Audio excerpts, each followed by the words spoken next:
I want to commend you. I see a lot of activity in Hunter already, and so that makes me really excited. And thank you all for your effort and your time. This for the next hour, I'm really excited to introduce Brendan. Brendan Nichols. He's joining us from the Triangle area, although he was until very recently based on the West Coast. Brendan is a technology recruiter and a partner at AbleForce. He's also a long-time friend of Tom. Him and Tom go way, way back. And so he's very familiar with Code the Dream and sort of in our mission and our outcomes here. And so I'm really looking forward to this session. I know often the first people that we interact with when we're looking for a role is the technology recruiter. And so he's able to give some really good insight and wisdom into sort of like what they're looking for and how we can present as the very best candidate. So with that, I will turn it over to Brendan. Yeah, cool. Yeah, nice to meet you all. So yeah, I've been recruiting for almost 20 years now, mostly in San Diego, California. So I moved here to the Triangle area in December. So most of the companies, our client base is still back in California, but I am trying to start to work with some companies here. But anyway, I focus throughout my career, I focused on primarily intermediate to advanced, software engineering related positions, database engineers, software engineers, and then any other job titles that go along with software development, project managers, QA, more recently, product managers, DevOps, that sort of thing. So yeah, I mean, I have a fairly loose agenda for today. I've just got what I've done. I was thinking about making a PowerPoint. I figured that would be overkill. So I came up with just a list of questions that over the years, what I have found are pretty common questions to ask during, an initial phone call with whether it be a technical recruiter like myself, an HR representative from a respective company, or hiring managers who might do the first initial video or phone call. So I'll just kind of go through what I feel are fairly common questions and strategies on how to answer those questions. And yeah, obviously I left some time at the end for questions and answers. But if you have, I mean, feel free to stop me at any time. I'm happy to have a conversation about anything in that moment. So first of all, let me see if I can kind of I'll copy a few questions to start. So first we'll start with, and a lot of these will be the same between, an HR. There we go. Okay, so there we go. So some of these questions are will be asked by both a HR rep, recruiter, hiring manager, whatever. And I'm sure if some of you have interviewed, you've probably seen a lot of these questions. So uh, first by start, just to kind of some key points I thought I'd mention. And first of all, I would say a good rule of thumb that's hard to follow sometimes is you, and this is the first one, the key points. You want to try to limit talking to a minute or less. That's very hard to do, extremely hard to do. But I think it's an important rule to follow, and I think it's a timer needs to kind of be going off in your head as you're talking, because even if it's good stuff you're talking about that the individual wants to be hearing about, individuals can lose concentration if someone's talking for longer than a minute, right? As like I am now, as I'm doing now, right? So anyway, that I just want to kind of start with that. But so the first one, why are you looking for a new job? Um, you know, and I think for a lot of you, that question is a fairly easy one. Hey, I'm finishing my apprenticeship. I'm really looking to take a really, first leap into, a commercial company and really just build my experience and contribute in a team environment. something like that. I think when that where that question can get a little tricky and is when you already have a job. And what we found to this question is the more a candidate says to that answer has a better chance of getting them in trouble than making an impactful statement. Like they'll say, oh, I'm not learning enough here, or I'm not challenged enough, or that can be a red flag because the company will think, hey, well, are they going to be challenged with us? Why? So I think, the why you're looking for a new job again, I think this is probably not as relevant to most of you because you have a good, easy, truthful answer, and hey, I'm looking to gain experience. I'm looking to find my first role out of my apprenticeship, right? So I think they're just, it's got to be genuine. They've got to feel your emotion there, and I think that the um, the being able to portray, how enthusiastic you are and how passionate you are about this profession and finding the right role. I think that really needs to come through, whether it be video, phone, in person, whatever. And knowing the folks that go through this program, I'm sure that's not going to be hard to do. Just be yourself, but there has to be some passion there, and stuff like that. So and I'll just kind of go into these next few questions, and then we'll stop to see if anybody has any questions. So the next one, what are you looking for in your new job? That's a good question, and I think that's this is where you can differentiate yourself from other candidates. Again, not sounding too robotic or scripted on this one is important. What are you looking for your next job? I think it again, it needs to be about growth and building your skill set. But at the same time, it's what can I contribute? I'd love to find an opportunity not only where I can grow myself, but I want to be able to contribute. What can I do for this team and this company? I really want to find a role where I can not only grow on my own, but I want to help a company grow as well. you know, um, Things like that. I think you want to be careful about, oh, I'm looking to be a lead, I'm looking to be a manager, down the road, all that, unless you're interviewing for one of those roles, that can be a red flag. Lori, she's looking for a management or leader role. This is a software engineer position for the next 5+ years. She's not going to be happy, so I think it's got to be somewhat, you know, um, you know, it's got to be short and sweet, but again, genuine and impactful there. And then another one again, why did you leave your last job? Again, that's probably not as relevant for you guys, but I think that's another example of, the more a candidate says to that answer, it has a better chance of getting them in trouble than making an impactful statement. They'll say, "Oh, yeah, I'm just not I left my last job, the manager, I didn't see eye to eye, or how the technology stack was stale, and but even though those might be true, again, you got to keep it positive, right? So what I always tell people with that question, hey, why did you leave your last job? I would say something like, that's a great question. Code the Dream was a great place to work. Loved working there. They great people. I learned a lot, but hey, my apprenticeship end, the project they had me on, building this application for this client of theirs, it's done. So here I am. I'm looking for my next step in my career, and this opportunity with you guys seems like the right fit because of this, right? So again, you're quickly stating in a positive way why you're moving on, and you're quickly turning it to the current opportunity that you're talking about and why it's a good fit for you.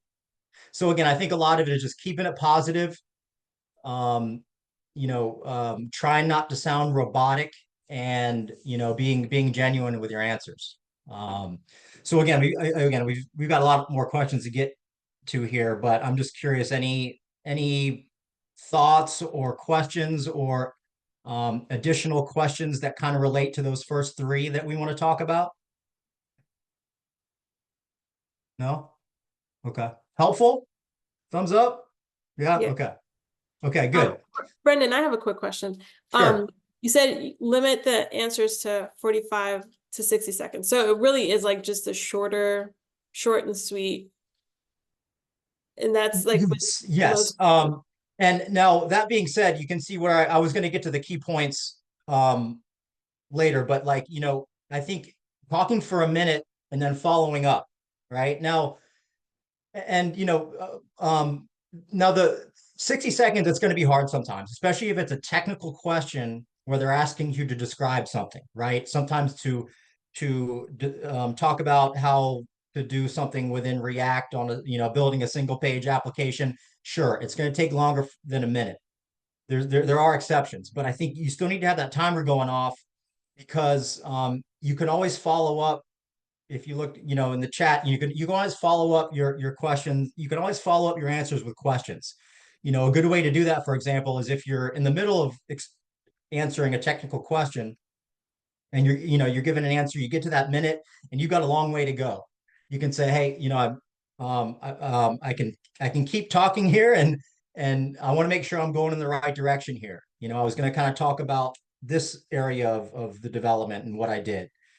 So I can continue down that path and we can come back to other things if you'd like. Just, let me know, here's what I'm going to focus on, because otherwise what we found is candidates can talk for 4 or 5 minutes and they're talking about things that the manager, they didn't really want to hear about, you know? So a lot of times the feedback I'll get from the candidate was, oh yeah, no, it was a great conversation. I shared about this project and, we were on the same page technically. And, a lot of times the feedback from the manager is, hey, they didn't really touch on this area of what we wanted to discuss, or they didn't have the depth of experience in this area where they felt, so I think that's an important thing to remember is to kind of during your answers to kind of follow up and qualify, what you're saying. And while we're there, you can see some of the examples that I gave, I can go into more detail or provide another example if you'd like. Is there anything you missed is there anything I missed that you'd like me to touch on? Anything about that project that I shared, that application that I built, can I elaborate on anything? Another and a good one is to kind of humbly show your confidence is, hey, I feel really confident with my, NoSQL skills, but is there anything that I missed that I can talk about that will make you feel more comfortable with what I can do? Because you're not like, so how did I do? What did you think? How was my answer? You're kind of putting it more on you. Like, no, is there anything else that I can share? I'm feeling good about this area, but how can I help you understand that? Um, so okay, here we have a question here. Yeah, I mean, there you go. All right. So, I had a manager that we work with closely, he likes to just hear candidates talk. And he said one candidate one time he had lunch, he was eating a sandwich, he finished his whole sandwich by the time the guy got done talking. So it's just again that those are extreme examples, like Lori mentioned, 10 minutes. Those are extreme examples, but it's easy to get carried away like that. So again, I think just having that timer going off in your head. But anyway, that's a long answer to Daisy's question. um, but I think but some of the other ones, like let's get to this question. Gosh, where did it go? Oh, here we go. So, tell me about yourself, right? Um, tell me about your experience, tell me about your background. In my opinion, those are all the same questions. And this is where that 45 to 60 seconds comes in very tricky because this is basically an elevator pitch, right? When they ask you, tell me about yourself, well, they don't want to hear about your childhood and your dog and where you live and the weather, right? What they're asking is tell me about your background and your career and how it's relevant to what we're looking for. That's basically, so when someone asks you, tell me about yourself, tell me about your background, tell me about your recent experience. I think that in my opinion, that's all the same question.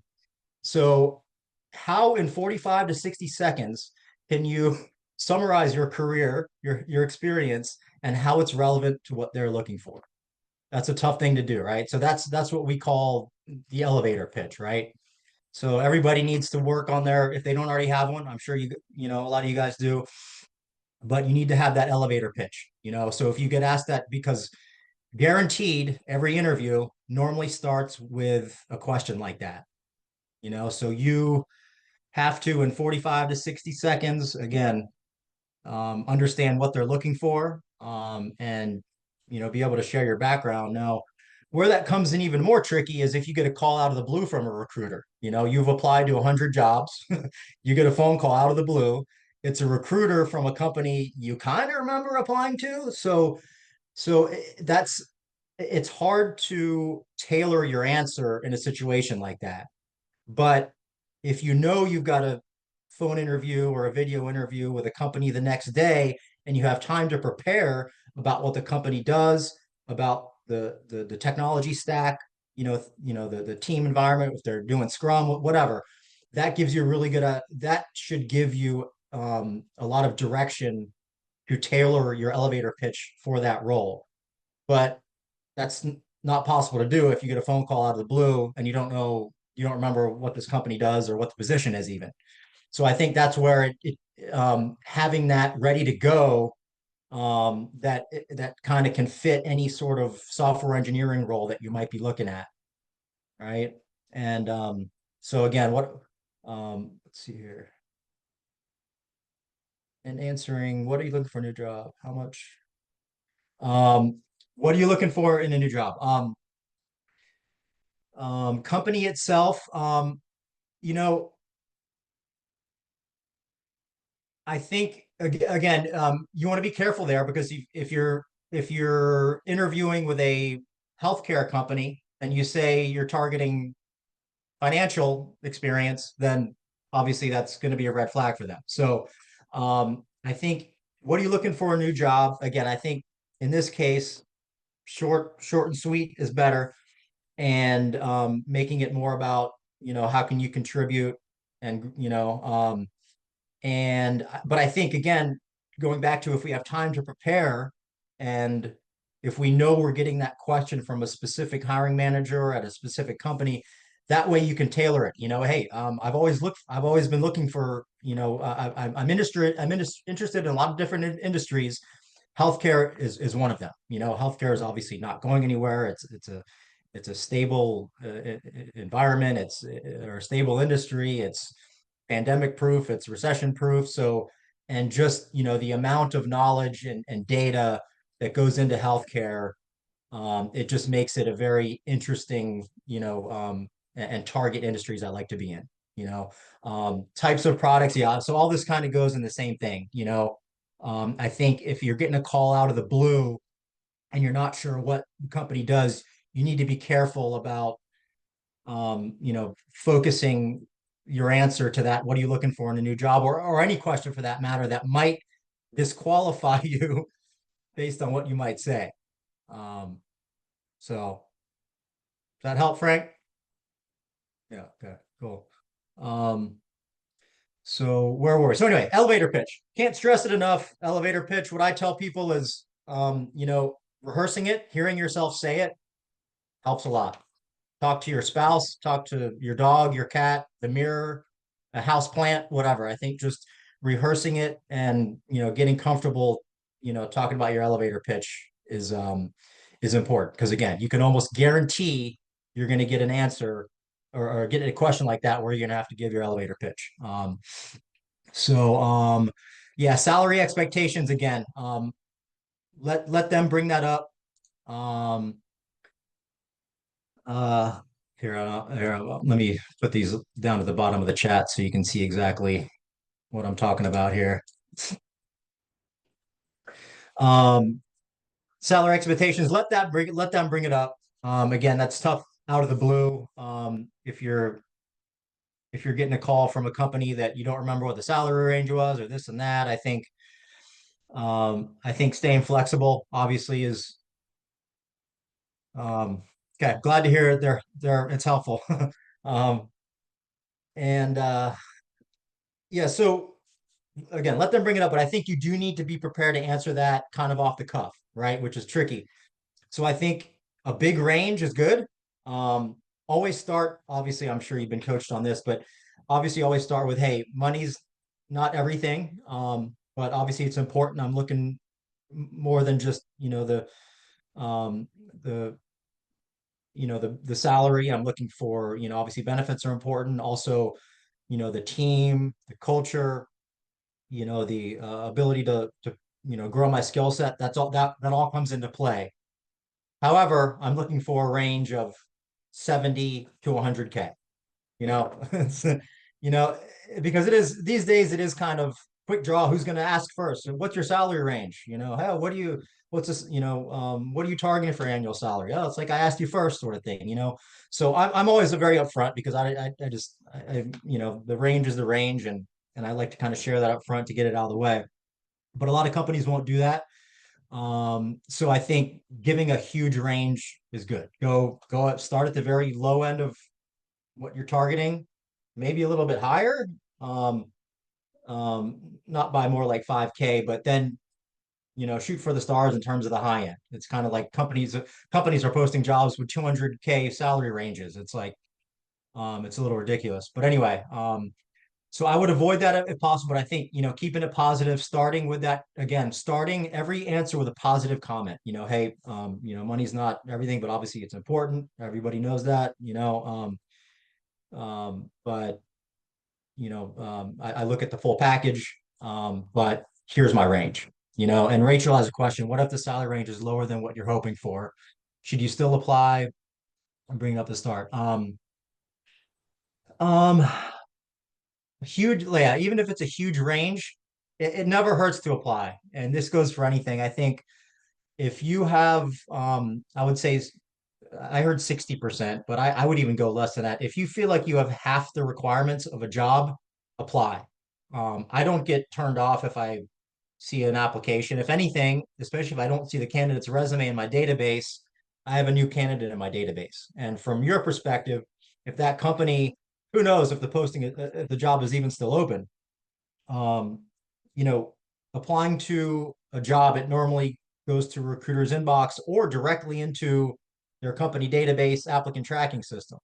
So if another position opens up in a week, a month, whatever, they can search on your resume and maybe that new position is within your salary range. So I would say, apply even if it's lower. And, you know, um, if they, I would say I would bring it up. Rachel's question is, bring it up at the start or the end. Um, you know, Personally, I would bring it up if I know for a fact that I'm being contacted and I have an interview with an HR rep or a hiring manager or whatever about a job that, you know, was the range was below what I'm targeting. I would personally bring it up. Some people will disagree with me there, but unless you want to waste your time and, and go through a 4 interviews and have it brought up at the end, you know, so I would bring it up and I would say, hey, I did notice, from my recollection, the salary range here was 90K. My kind of minimum is 100. I'm just curious, is there any wiggle room there for the right person? Is there are there any sort of benefits that could, maybe take into account the, the, you know, the decrease in base salary that I would consider, something like that. I don't, I don't know. That's up to you. You can kind of, because a lot of candidates think, oh, well, they're going to like me so much, they'll raise the salary. Well, normally what happens is they don't realize the person's salary until they get to that final stage. They're like, oh, sorry, this position is only 90K. So again, that's why I'm a big proponent of, if you know the range beforehand and they don't want to bring it up, hopefully they'll bring it up.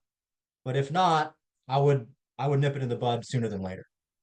Um, and then Lillian has a question here. If you don't know the salary range beforehand, you can also flip question to the recruiter by saying something. I was actually hoping to learn more about the role. Um, yeah, I think that's a great word track, Lillian.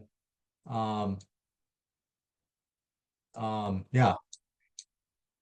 Let's see here. So if you don't know the salary range, yeah, that's, nip it in the bud. I mean, um, I think, again, I think you want to be careful if you bring it up too soon. I think, you figure the first initial video or phone call is going to be what, 30 minutes? If they want to bring it up at the end of that 30 minutes, that's fine. Some of them will bring it up right away. So up to, again, I would use your discretion here. I think, even though I like Lillian's word track here, I think bringing up money in any way, um, you know, at the very start of a conversation, can be perceived, not the greatest, I think so. I think again, use your discretion. Maybe you have rapport with the recruiter, maybe, whatever. But I think I think a good rule of thumb is let them bring up money. But if it gets to the end of the first screening and it's not come up in it and it could be an issue, that's when I would bring it up.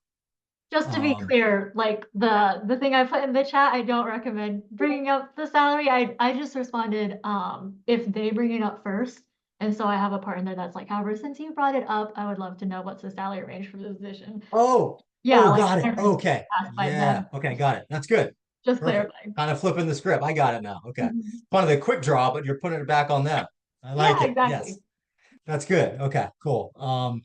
And then let's see, a recruiter told me once that if you ask for your expected, so I should say I'm actually yeah. Yeah, that's a good word track too. You know, again, I wish recruiters all and companies all kind of were just more transparent about that, but you'll definitely find companies that they really want to know what you're targeting. So yeah, I mean, we could talk all day about this, but I think these are all good word tracks. I think depending on the situation and you just kind of use your discretion there.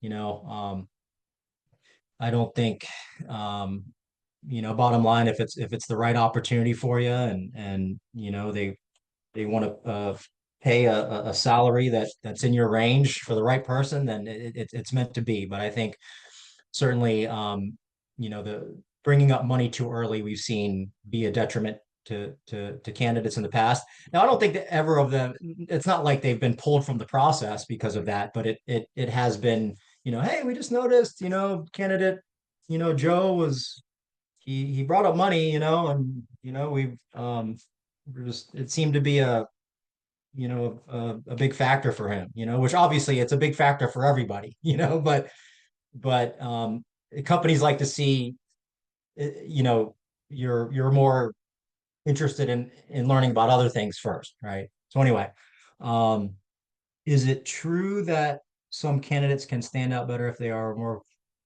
positive, flexible?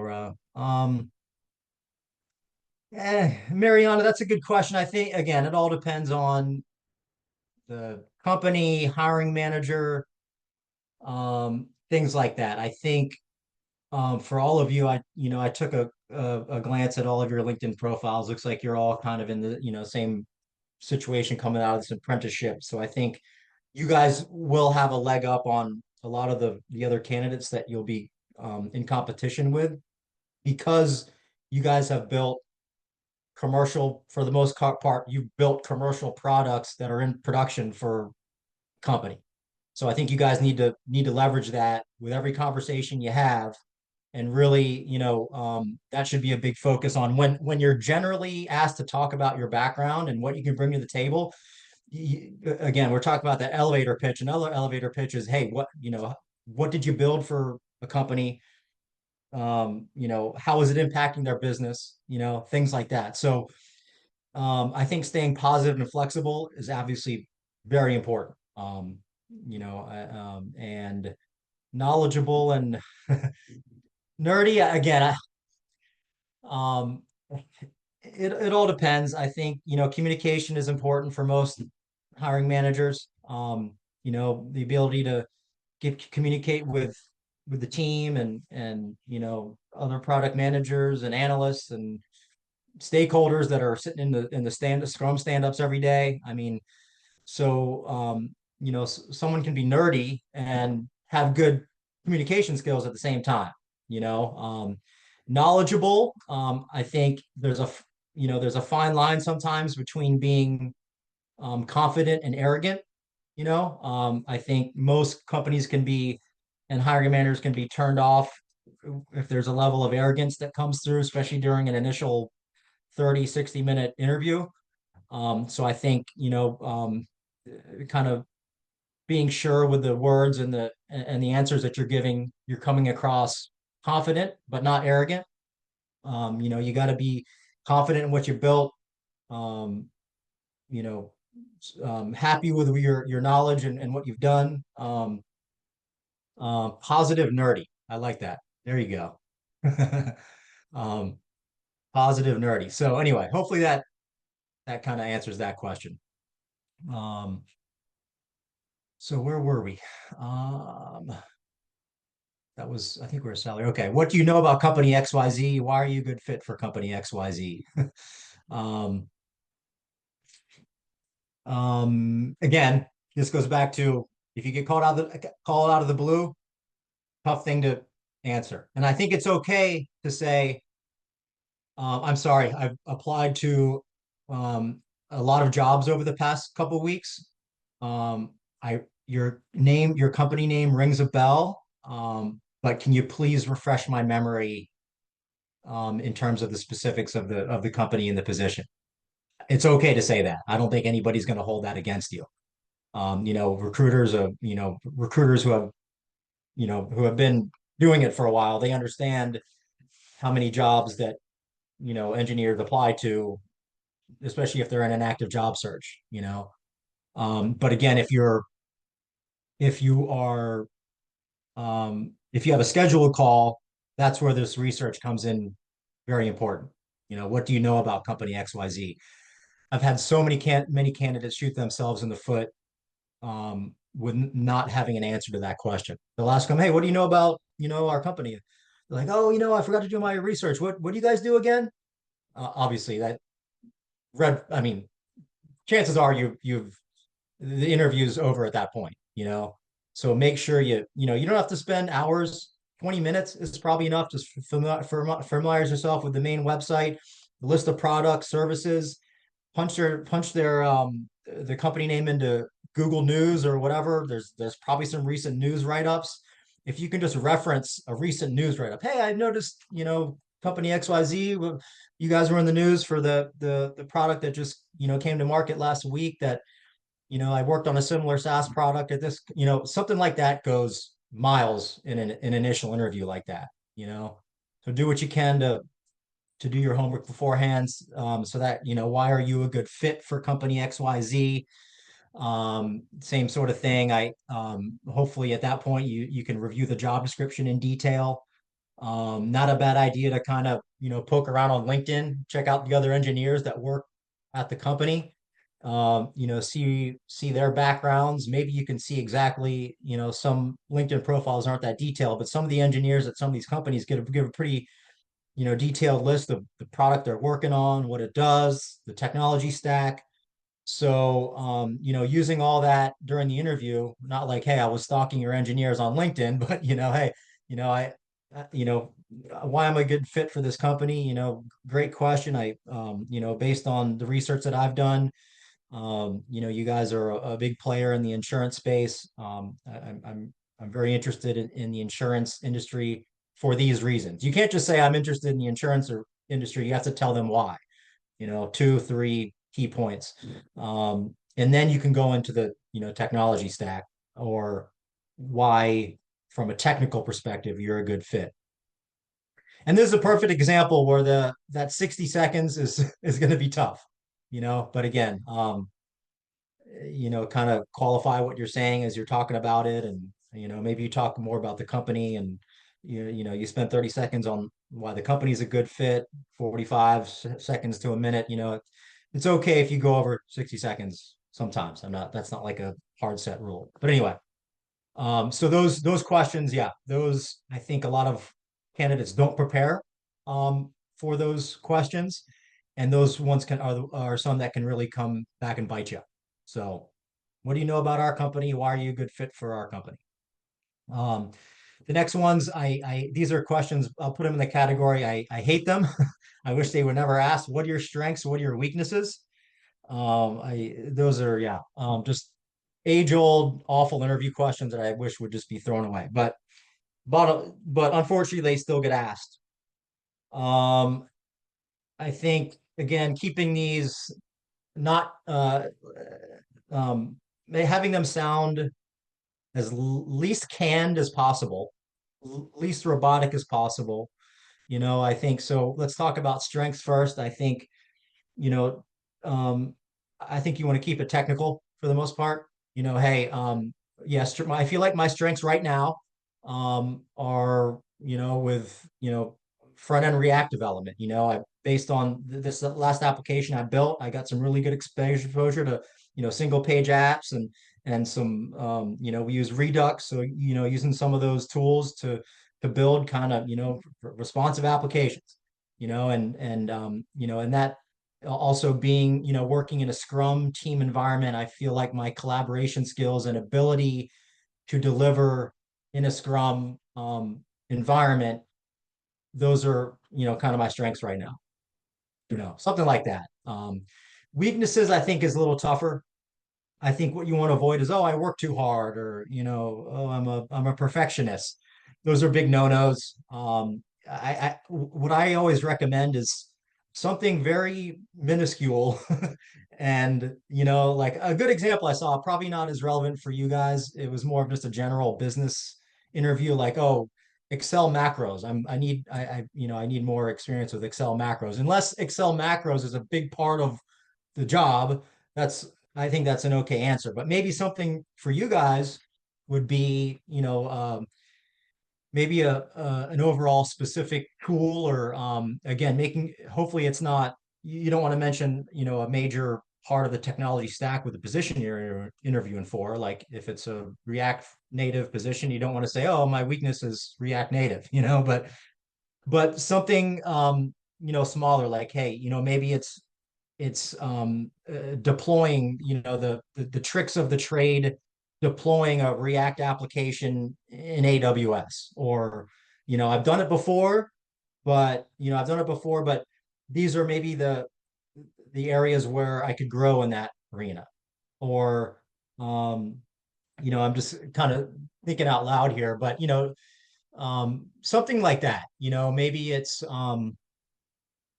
advanced functions within NoSQL.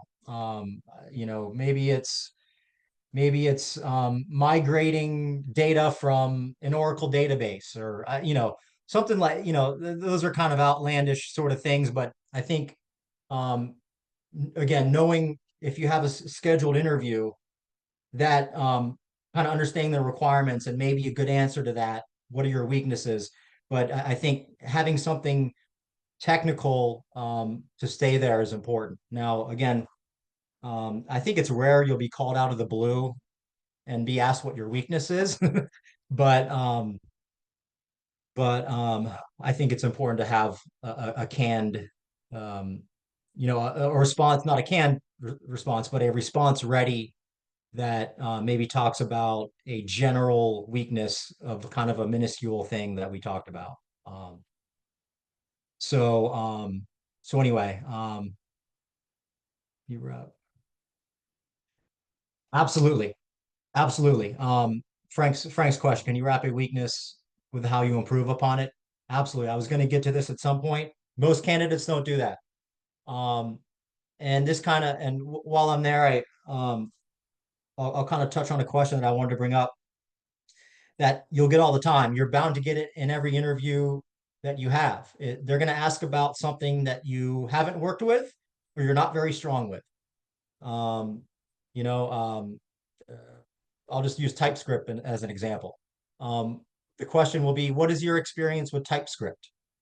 Most candidates will say, oh, I've never used it, but I know how it works, and it's not going to be a problem for me to pick it up. Anybody off the street can say that, right? You need to first acknowledge,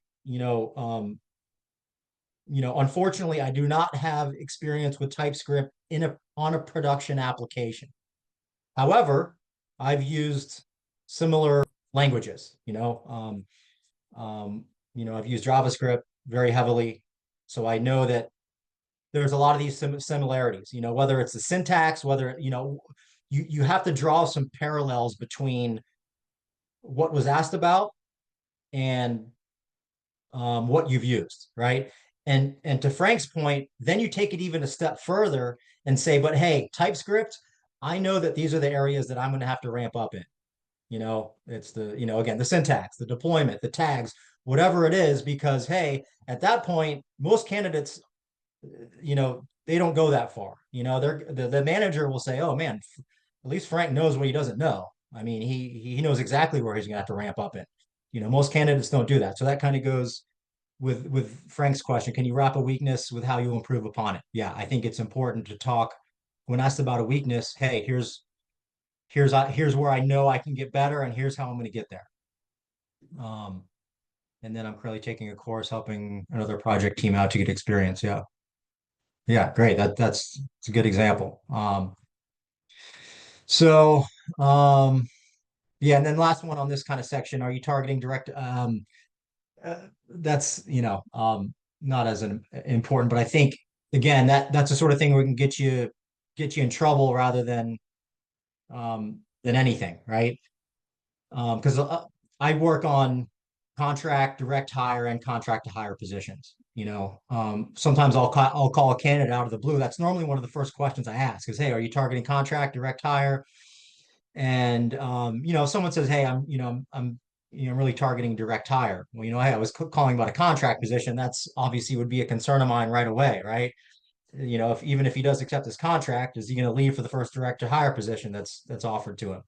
So I think if you get caught out of the blue and you don't know if it's contract, direct hire, contract to hire, I think it's very important that you say, I'm open to anything. Hey, I'm comfortable with contract, direct hire, or contract to hire. What's more important to me is the team and the overall position and the ability for me to grow my skill set and contribute.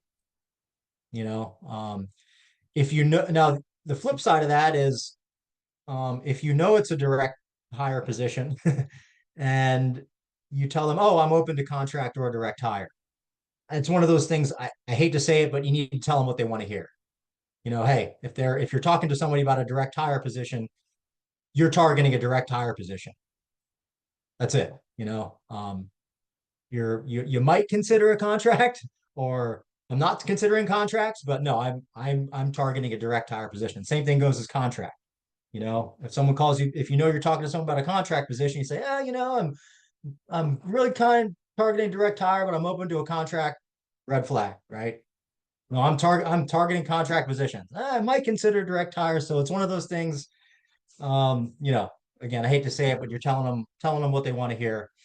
And then so while we're there, I don't see any questions on that. So why don't we move on? I got some more here. So these might be questions. A lot of those same questions can be asked, I think, depending on whether it's a hiring manager or an HR recruiter or a technical recruiter. Your answers are going to change a lot, right? I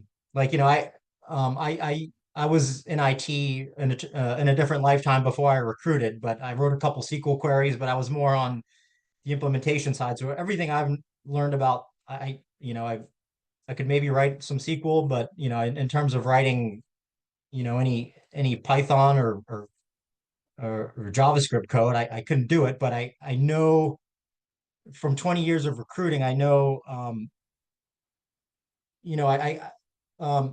even though you're talking technically, and some of it might be over my head, that's okay. So I think a lot of candidates will kind of dumb down their answers talking to me because they don't think I'll understand, where to me they're sounding like their answers are vague, right? So I think again, it's kind of know your audience and kind of get a sense of someone who's just a year or two in HR that that doesn't look they necessarily focus on software engineer positions, they probably won't have as much technical knowledge as, you know, someone who's been a technical recruiter for 20 years, right? So I think it's kind of knowing your audience and adjusting your answers accordingly.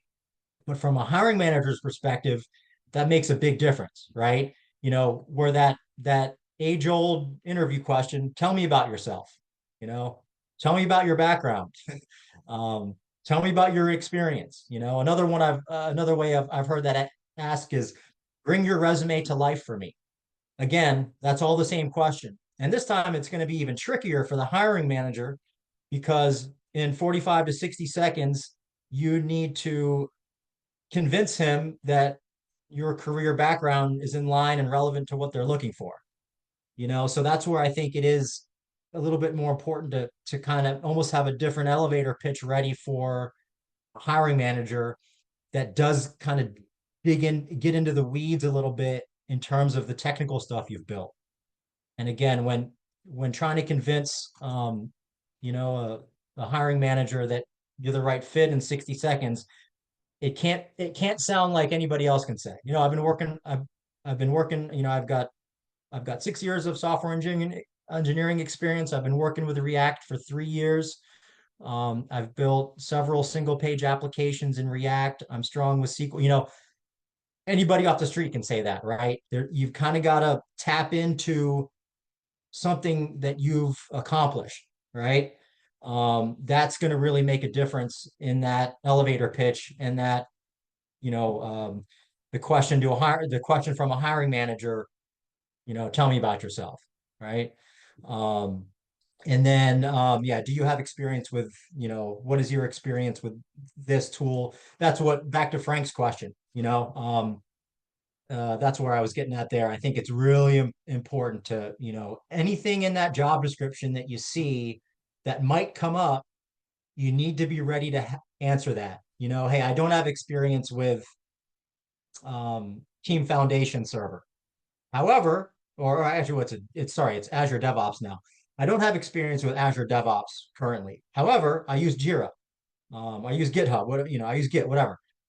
So I think I'll be a quick study because from what I've seen, these are the similarities. You know, the workflow, whatever. But I know that, you know, I'm going to have to ramp up if you guys, you know, you guys use Azure DevOps. I know that these are the areas that I'm going to have to ramp up in, which I'm motivated to do even before I would get started. You know, there's a lot of free training on that I can jump on and learn before I even get started, you know? So I think, you know, being prepared, because again, I know I mentioned this not long ago, but in every interview, something's going to be brought up that you haven't used or don't have much experience with at all. So it's kind of how you keep a positive spin on that and keep the conversation going, even though you don't have experience with that particular tool or product. I think that's where a lot of candidates, you know, kind of miss the mark, is they'll just say, oh no, I don't have experience with that, but you know, it's no big deal, I can learn it. You know, you want to avoid that answer at all costs. And then, yeah, like, let's see here.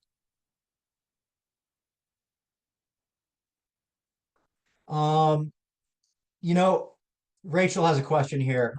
If you guys can read it in the chat. Yeah, that's a, you know, it's a great question. You know, I've got young kids that are at home sometimes, like today when school is canceled. But you know, I think this is something I would bring up at the offer stage. You know, I think where unfortunately, even though they don't want to admit it, companies, it might be a factor in the candidate's you know, consideration. And a lot of times a candidate will bring up something like this with me that I'm representing on an opportunity.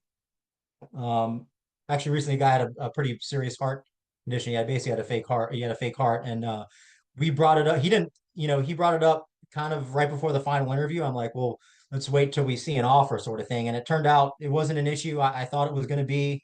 He has to take off, you know, 2 times a week for half the day to, you know, basically to see his heart heart doctor. And so to answer your question, yeah, I would say, if it's a big factor like that, I would wait till there's an offer, you know? If they want to pull an offer from you at that point, that's on them. And frankly, shame on them, especially for a software engineering position that can be done anywhere, and on your own hours. But yeah, I don't know if there'd be too many people that would disagree with me on that, honestly. Maybe some. But I think, yeah, I would wait for that to be a factor until you have an offer in hand. Cool. And then, oh yeah, back to that last question. Avoid phrases I'm familiar with. What does that mean, right? Kind of like, the big list of skills.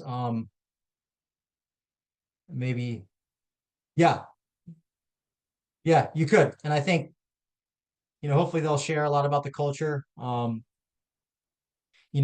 like those kind of open-ended questions, to the HR rep. Hey, what can you tell me about the culture? What would you say about the work-life balance at company XYZ? Once you're talking to a hiring manager or some of the team members, that's an even better opportunity to figure out the culture and the day-to-day. I like the question, hey, if you don't mind me asking, what are all the teammates' interests? What are their hobbies? Um, you know, I don't think work-life balance is a red flag. I think if you generalize it and just say, hey, I mean, it's not like you know, what is your, hey, how would you describe the work-life balance there? That's a pretty open-ended question. It's not like saying, hey, I need a lot of time, during the day to, take my kids to school or, whatever. I think asking it as vaguely and open-ended as that, I don't think that's going to be a red flag at all. Again, I think it's just, how you ask it, just, I think the more open-ended, getting them to talk, the better. You'll be surprised how much people will tell you just asking an open-ended question like, hey, what would you say? How would you describe the work-life balance? Um, so, so anyway, yeah, I'm familiar with it, so again, I've seen skills tabs or skills sections and resumes that go on half the page and, you know, um, and, which is good. It's good for a lot of reasons, keyword search for the most part, but, any technology you're working with a lot, and now we're getting into resumes, so my apologies, but any technology you're working with a lot should be on the bullet points in your resume. But all of you guys your LinkedIn profiles look great. I'm sure you've gone through some resume workshops, I can tell. But same thing goes, during an interview. Hey, again, back to TypeScript, hey, tell me about your experience with TypeScript. I'm familiar with it. That answer gets under my skin as a recruiter, I'm like, okay, did you work with it at school? Was it a side project? So I think, and that I know that will really, hiring managers really don't appreciate that answer. So you got to be more specific. Again, being honest, open and honest first. Hey, TypeScript, unfortunately, I don't have any production experience with it, but hey, I just went through a training program. I played around with it, and here's what I found. And I'm very strong with JavaScript, and here's the similarities I found. So kind of wrapping it back into that, but just avoid like, oh yeah, I've worked with it here and there. Oh yeah, I've worked with it a little bit. You gotta, even though they're not prompting, you gotta give more there. So anyway, and I've went over here. So and that's all I got from that perspective. Yeah, we'll leave the rest here for Q&A. First one, Levgin, when applying, there's a disability question. Well, legally, it shouldn't affect it at all, right? I mean, unless there's, you know, like, I don't know, physical components lifting servers, but obviously that's rare these days, right? Especially for a software engineer.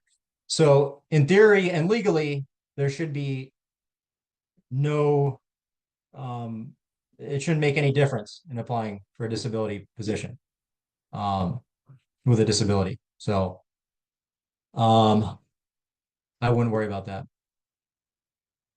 Yeah, they're not right. What Lori said.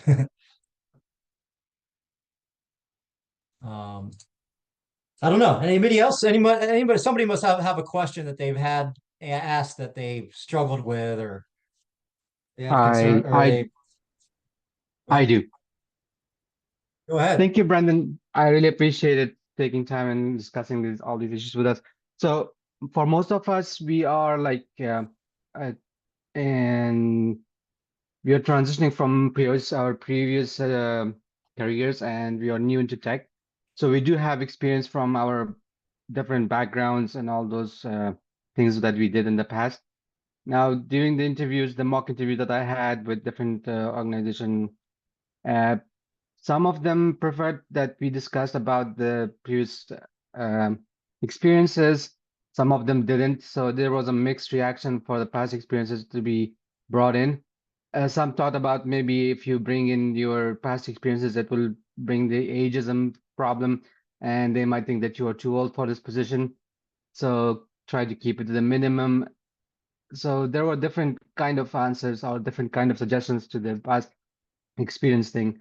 How do you recommend that we handle those, uh, like bringing past Yep. experiences and managing it to the context of the job that I'm applying? Yep.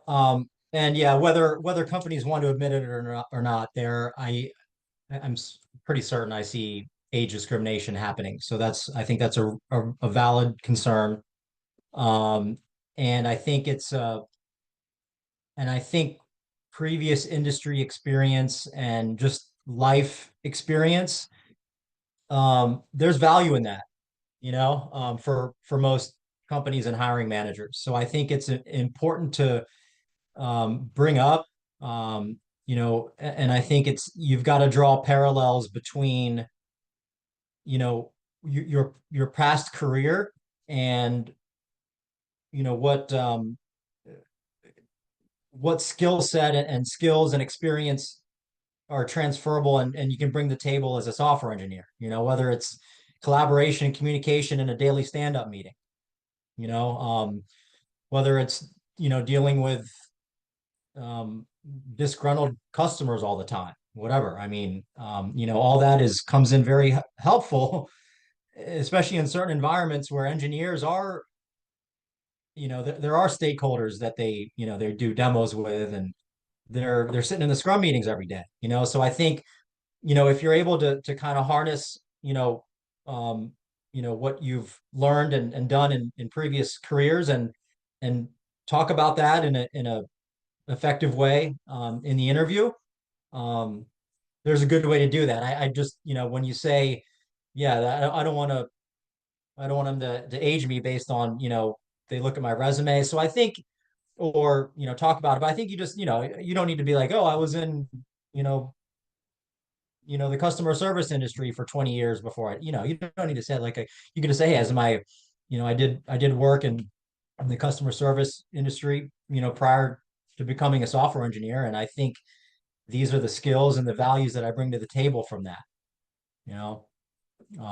So I think, yeah. And then again, this is a conversation for another time, which I'm sure you've dealt with, is, there's your dates on your resume, take out dates on your resume so they can't age you, you can still have the experience in there, but you no need to have the dates. If they want to ask you and discriminate on you at that point, then again, shame on them. But I think it is important to bring up previous career experience, because again, a lot of you had the skills, you just don't have the years of experience that they're looking for. Where I know for this program, a year at Code the Dream equals 3 to 5 somewhere else. So I think, if you can show that you've got relevant experience prior to Code the Dream, it's important. So,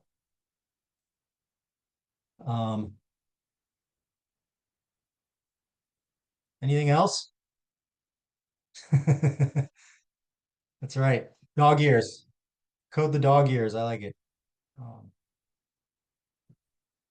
Yeah, and I mean, yeah, Daisy has my contact info, so please, I mean, um, any questions, email, schedule a phone call. Could I actually ask Um, one more question, Brendan? sure. If we've got a little bit of time. Oh, we don't. No, No. I'm good for a few, I'm good for a little bit if you guys want to keep chatting. Totally up to you. Okay, I'll just ask. If you're good, please, Yeah, I'm good. I'm good. yeah, Rachel, please go ahead. Okay, sorry. Um, I know that the job landscape has changed so much in terms of, now they're saying that if you're just going through, LinkedIn Apply, something like that, that it's not necessarily being seen and it's best to network. I was just curious about your thoughts on that and recommendations, especially as today we go in to try to do a lot of applications. Yeah, unfortunately, I think the auto apply for LinkedIn, I mean, I actually stopped posting jobs on LinkedIn for a few months over the summer just because the responses were just, I mean, it was crazy. I'd go away for lunch, I'd come back, I'd have, almost 1,000 applicants in my inbox, and there's just, I mean, we're a smaller operation. I'm sure other companies can kind of handle that, but I start going through them, and it was kind of like 1 in 100 resumes were worth going across. So I don't think it should prevent you from applying. I mean, kind of like fishing lines, right? The more you have out, the more worst that happens is you never hear back. You never hear back from that company ever again. Which is certainly going to happen if you don't apply. So I would say it's all about being persistent. For a lot of you, I'd say most of you, this first job you find out of the apprenticeship will be the toughest one you find. But I mean, so I think when we come back to the flexibility thing, I think it's important to stay, flexible and stuff like that. Because I think once, it's all about getting that experience at the next commercial, company, so I think just staying persistent, LinkedIn, Indeed, Dice, Monster, Career Builder, set up alerts on all those, that so every morning in your inbox you're getting an email from Indeed, LinkedIn, and I mean, again, anything that matches 50% of your skills, apply. um I'm always surprised to hear when I hear a candidate, I just applied to LinkedIn, and I got a call back a few days later, and after 3 interviews, I got the job. So I mean, I've heard that story many times, this year. So it still happens, Um, and frankly, a lot of our hires are from, not, I don't want to say LinkedIn applications, but LinkedIn. So keep your profile up to date on LinkedIn, and yeah, again, just I think persistence is key, So If we have time for one more question, I do have one, but I want to make Sure. sure that if there's any apprentices who have questions, I want to defer to them because I'm staff. So are there any other apprentice questions?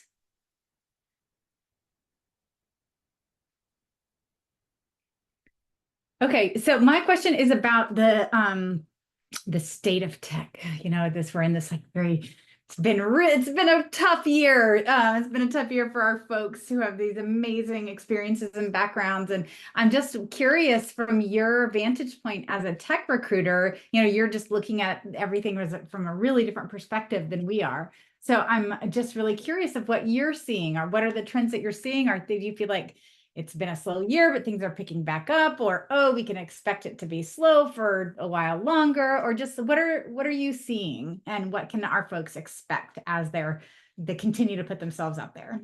Yep. Yeah. And we're a smaller operation. So, I think what we stay busy pretty easily, and what we see may not be a representation of the market as a whole. But I think for the most part, it's just talking to candidates all day and companies all day, and seeing job postings. I think I've got a pretty good pulse on it. And yeah, it's been brutal all year, and really starting it in the fall of last year, it's been pretty brutal. It's not that companies aren't hiring. It's that, you probably heard of the tens of thousands of people being laid off from the big tech, AWS, Meta, everything. And the fact that there's so many fully remote jobs, I think the market was flooded with candidates. So even though companies were hiring, there's a big candidate pool to choose from. So what we've seen throughout the year is that candidate, as people get hired, um, it's getting better for candidates. So that's good news. Still a long way to go, I think. But yeah, I mean, we've seen a really good spike in August, and there's actually something in our industry called the September surge. And I think that normally it picks up because I think kids are back in school. Q4 is kind of looming. They're like, oh gosh, we need to hire this engineer. We need to get this application built before the end of the year. So they want to get kind of the butts in the seats and something built by the end of the year. So historically, September and October have been the most active months. So we're right in there, right? So that's why I think it's even more so kind of be persistent. You know, I know it gets exhausting, but I think, you know, this time of year is a good time to really just stay at it. But yeah, market as a whole, I think, even though I think I saw last maybe unemployment dropped. I never really trust the unemployment numbers with tech. You know, I think it was all like hospitality and retail and stuff, you know, where I think tech is normally ahead of the curve and not that overall unemployment number, I don't think is a big representation of tech. So that's a long answer to your question. Short answer is, yeah, it's been a tough year, but we're cautiously optimistic that it's trending in the right direction. Cool. Awesome. Thank you so much for that. You're welcome.